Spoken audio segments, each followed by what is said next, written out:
చెప్పండి.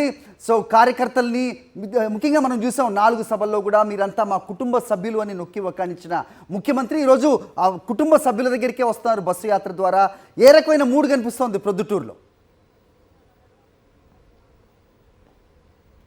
సర్వత్రా ఒక కడప లోక్సభ నియోజకవర్గం పరిధిలోనే కాదు, రాష్ట్ర వ్యాప్తంగా కూడా ఈరోజు పొద్దుటూరు సభ పైన ఒక ఆసక్తి నెలకొంది. ఎందుకంటే ముఖ్యమంత్రి వైఎస్ జగన్మోహన్ రెడ్డి ఎన్నికల ఆ శంఖారావం పూరించిన తర్వాత 4 సిద్ధం సభల్లో తన కార్యకర్తల మొత్తాన్ని కూడా సిద్ధం చేశారు. ఇప్పుడు కార్యకర్తలు ప్రజలు కూడా మేమంతా సిద్ధమని వైఎస్ జగన్మోహన్ రెడ్డికి చెప్పబోతూ ఉన్నారు.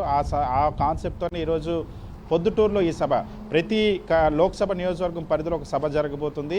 ఈరోజు కడప లోక్సభ నియోజకవర్గానికి సంబంధించినటువంటి సభ పొద్దుటూరులో జరగబోతుంది. 21 లోక్సభ నియోజకవర్గాల పరిధిలో అటు శ్రీకాకుళం లోక్సభ నియోజకవర్గం పరిధి వరకు కూడా సభ జరగబోతుంది. అయితే ఈ సభలో ఏం మాట్లాడతారన్న దానిపైన చాలా ఆసక్తి ఉంది. ఎందుకంటే కొద్ది రోజుల కిందట ఆ ప్రత్యర్థి కూటమి ఏదైతే ఉందో తెలుగుదేశం పార్టీ, బీజేపీ, జనసేన కూటమి 2014లో కూటమిగా ఏర్పడి తర్వాత విఫలమైనటువంటి ఆ కూటమి మళ్ళీ ఒకసారి కూటమిగా వచ్చినటువంటి పరిస్థితి. ఇటీవల జరిగినటువంటి చిలకలూరుపేట సభలో వాళ్ళు చేసినటువంటి విమర్శలు కానీ ప్రసంగాలన్నిటికీ కూడా ఈరోజు ముఖ్యమంత్రి వైఎస్ జగన్మోహన్ రెడ్డి సమాధానం చెప్పబోతూ ఉన్నారు. ఆ 3 పార్టీల మధ్య జరిగినటువంటి రాజకీయ ఒప్పందం ఏ విధంగా ఉంది, అది ప్రజలకి ఉపయోగపడిందా కాదా, ఏ విధంగా వాళ్ళు మళ్ళీ కలుస్తూ ఉన్నారో, ఏ విధంగా వాళ్ళు ప్రజల్లోకి రాబోతూ ఉన్నారో, ఏ విధంగా వాళ్ళు ఎదుర్కోవాలి అని ఒకవైపు తన కార్యకర్తలకి ఆ దిశానిర్దేశం చేయడమే కాకుండా మరొక వైపు ప్రజల్లో కూడా వాళ్ళ కూటమికి సంబంధించినటువంటి చేస్తున్న ఆ ఆరోపణలకి సమాధానం చెప్పబోతుంది. దీంతో పాటుగా వైఎస్ జగన్మోహన్ రెడ్డి ఈ బస్సు యాత్రకు సంబంధించినంతవరకు ఇవాళ ఇడుపులపాయలో ప్రారంభమైన తర్వాత కమలాపురం, జమ్మలమడు నియోజకవర్గాలుగా పొద్దుటూరు వెళ్తుంది. ఆళ్లగడ్డ వరకు కూడా ఈరోజు ఈ బస్సు యాత్ర సాగుతుంది.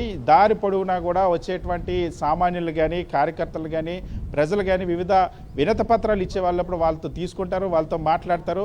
మరికొద్ది రోజుల్లో ముఖ్యమంత్రి వైఎస్ జగన్మోహన్ రెడ్డి ప్రజా ఎజెండాతో ఒక మేనిఫెస్టోని విడుదల చేయబోతూ ఉన్నారు. ఆ మేనిఫెస్టోకి సంబంధించి ఇంకా ఏమైనా అంశాలు జోడించాల్సిన అవసరం ఉంటే ప్రజల నుండి వచ్చేటువంటి ఫీడ్బ్యాక్ అనుగుణంగా వాటిని కూడా రూపొందించేటువంటి అవకాశం ఉంది. అందుకనే ఈ సభల పైన, ఈ బస్సు యాత్ర పైన ఒక ఉత్కంఠ ఆసక్తి నెలకొంది. ముఖ్యమంత్రి వైఎస్ జగన్మోహన్ రెడ్డి ఒక్కడిగా తన వెనకాల ఉన్నటువంటి లక్షలాది మంది కార్యకర్తల సైన్యంగా ఎన్నికల కురుక్షేత్ర యుద్ధానికి వెళ్తున్నటువంటి తరుణంలో రాష్ట్ర వ్యాప్తంగా అటు రాజకీయ పక్షాల్లోనూ సామాన్య ప్రజల్లో కూడా ఒక ఆసక్తి నెలకొంది. హరి.